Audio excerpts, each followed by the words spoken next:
दोस्तों, रुपया डॉलर के आगे भीख मांग रहा है। अब $1 90 रुपए के बराबर हो गया है। रुपया एशिया की सबसे कमजोर मुद्रा बनता जा रहा है, लेकिन सरकारी इकोसिस्टम आपको ये बताकर खुश करता है कि कोई बात नहीं, अरे पाकिस्तान भूखों मर रहा है। दोस्तों, अमेरिका का $1 हमारे 90 रुपए के बराबर हो गया है। यानी कि जो चीज अमेरिका के लोग $1 में खरीद लेंगे, वो हमें खरीदने के लिए 90 रुपए की जरूरत होगी। इंटरनेशनली आर्थिक मोर्चे पर भारत के लिए यह बेहद शर्म का विषय है। कभी नरेंद्र मोदी को यह शर्मनाक लगता था। नरेंद्र मोदी की बेचैनी गिरते रुपए के लिए देखने को मिलती थी, लेकिन आज की तारीख में प्रधानमंत्री को कोई फर्क नहीं पड़ता है। मोदी का ये पुराना बयान सुनिए जरा और समझिए कि जब प्रधानमंत्री नरेंद्र मोदी जी की सरकार नहीं थी, तब प्रधानमंत्री रुपए की मजबूती के लिए कितने बेचैन हुआ करते थे। ऐसे नहीं होता मित्रों, मैं शासन में बैठा हूं, मुझे मालूम है इस प्रकार से रुपया इतनी तेजी से गिर नहीं सकता। अरे ये नेपाल का रुपया नहीं गिरता है, बांग्लादेश की करेंसी नहीं गिरती है, पाकिस्तान की करेंसी नहीं गिरती, श्रीलंका की करेंसी नहीं गिरती। क्या कारण है हिंदुस्तान का रुपया पतला होता जा रहा है? ये जवाब देना पड़ेगा आपको। देश आपसे जवाब मांग रहा है। रुपए को लकवा मार गया है।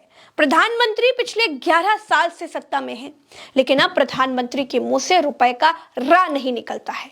अरे रुपया जाए चूल्हे भाड़ में, ऐसा लगता है कि नरेंद्र मोदी देश के प्रधानमंत्री हैं ही नहीं। प्रधानमंत्री और उनकी प्रचार मशीनरी पूरे देश में यह भ्रम फैलाती है कि उनका पूरी दुनिया में डंका बज रहा है।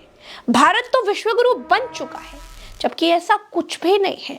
आपको बड़ी आसान भाषा में समझाती हूं कि डंका बजना होता क्या है। देखिए दोस्तों, आपका आपके नाते रिश्तेदारों में भौकाल कब बनता है? जब आप मजबूत होते हैं। अब वो मजबूती कैसे आती है, कैसे दिखती है कि आप मजबूत हैं? आपकी मजबूती पैसों से दिखाई देती है। अच्छा घर होता है, अच्छी गाड़ी होती है, रिश्तेदारों की मदद के लिए आपके पास पैसा होता है, तो बाकी के जो रिश्तेदार होते हैं वो भी आपका लोड लेने लग जाते हैं। रुपया और डॉलर का कोई मुकाबला ही नहीं है।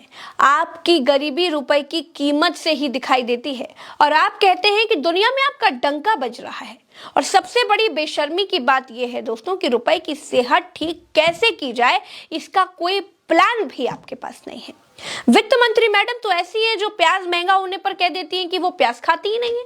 भाई रुपए की इस दुर्दशा पर वो कह सकती हैं कि वो रुपया खर्च करती ही नहीं है, वो तो गूगल पे से पेमेंट करती हैं। दोस्तों, देश में बादलों में रडार छिपाने से रुपया मजबूत होता, आधी झूठी आधी सच्ची आधी अधकचरी बातें करने से रुपया मजबूत होता, तो प्रधानमंत्री के बस की बात लगती। लेकिन जो प्रधानमंत्री खुद को अनपढ़ बताते हैं, वो कैसे रुपये को मजबूत कर पाएंगे? देश को प्रधानमंत्री से आर्थिक स्तर पर कोई उम्मीद नहीं है। अब कोई कंपनी भी नहीं बची है जिसे बेच करके भाई रुपयों को मजबूत किया जा सके। आप प्रज्ञा का पन्ना देख रहे हैं, तो यहाँ पर आपको कम समय में डिटेल एनालिसिस मिलता है और इसीलिए आप प्रज्ञा का पन्ना देखने के लिए आते हैं, आप अपना समय हमको देते हैं। तो अब सवाल ये उठता है दोस्तों कि भारतीय रुपया आखिर गिर क्यों रहा है, उसके कारणों को भी समझ लिया जाए। क्या रुपया नरेंद्र मोदी के हाँकने की आदतों से गिर रहा है या कारण कुछ और है? तो चलिए उसी पर बात कर लेते हैं। दोस्तों, रुपया गिरने का कारण यह है कि विदेशी निवेशक जिन्होंने भारतीय बाजारों में पैसा लगा रखा है, उनको भारतीय बाजारों पर यकीन नहीं रहा। अब वो इसीलिए अपना पैसा भारतीय बाजारों से निकाल कर भाग रहे हैं। भारत से पैसा निकाल कर वो दूसरी मार्केट में डाल रहे हैं, जिससे डॉलर की मांग बढ़ रही है। दोस्तों, केवल इसी साल अक्टूबर 2025 में 1.14 लाख करोड़ और नवंबर में 45,974 करोड़ का नेट आउटफ्लो हुआ है। इसका कारण अमेरिका, कनाडा जैसे देशों से भारत की कबाड़ा हो चुकी विदेश नीति बताई जा रही है। इकोनॉमिक्स की भाषा में अगर समझें तो अमेरिका भारत व्यापार संबंधों में अनिश्चितता और वैश्विक जोखिम की भावना ने निवेशकों का विश्वास कम कर दिया है। भारत का व्यापार घाटा बढ़ा है। अमेरिकी सरकार ने अगस्त 2025 से भारत से आयातित वस्तुओं पर 50% का टैरिफ लगाया, जिसने भारतीय निर्यात को कम कर दिया। इससे व्यापार घाटा बढ़ा और मुद्रा बाजार में अनिश्चितता पैदा हो गई। लेकिन भारत की सरकार चलाने वालों को इससे कोई लेना देना नहीं है। भारत की सरकार चलाने वालों को देश चलाने से ज्यादा पार्टी चलाने की चिंता है। पिछले दिनों जब भारत ने अपना अनुमानित सकल घरेलू उत्पाद यानी जीडीपी 7.3 ट्रिलियन अमेरिकी डॉलर बताया, तो अंतरराष्ट्रीय मुद्रा कोष यानी आईएमएफ ने भारत की जीडीपी और नेशनल अकाउंट्स यानी आंकड़ों को सी रेटिंग देकर भारतीय आंकड़ों की गुणवत्ता पर ही सवाल उठाती है। 24 नवंबर को जारी एक रिपोर्ट में आईएमएफ ने भारत को सी ग्रेड दिया।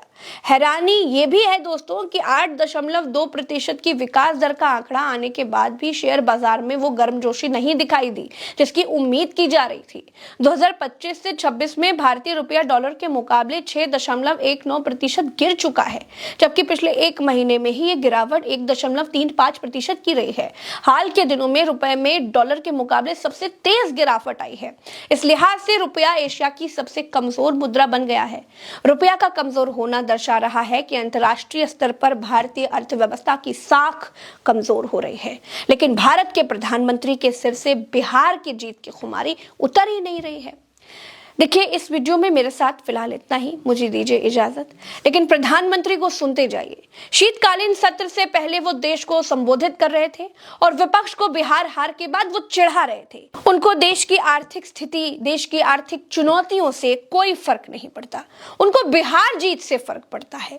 कुछ लोग कहते हैं कि देश की गिरती आर्थिक साख से नहीं, उनको दो लोगों की आर्थिक मजबूती की चिंता रहती है केवल। एक बार चिंतन करना चाहिए कि पिछले 10 साल से ये जो खेल खेल रहे हैं, देश स्वीकार नहीं कर रही है इन पद्धतियों को, तो अब थोड़ा बदलें, अपनी रणनीति बदलें। मैं टिप्स देने के लिए तैयार हूं उनको कैसे परफॉर्म करना चाहिए, लेकिन कम से कम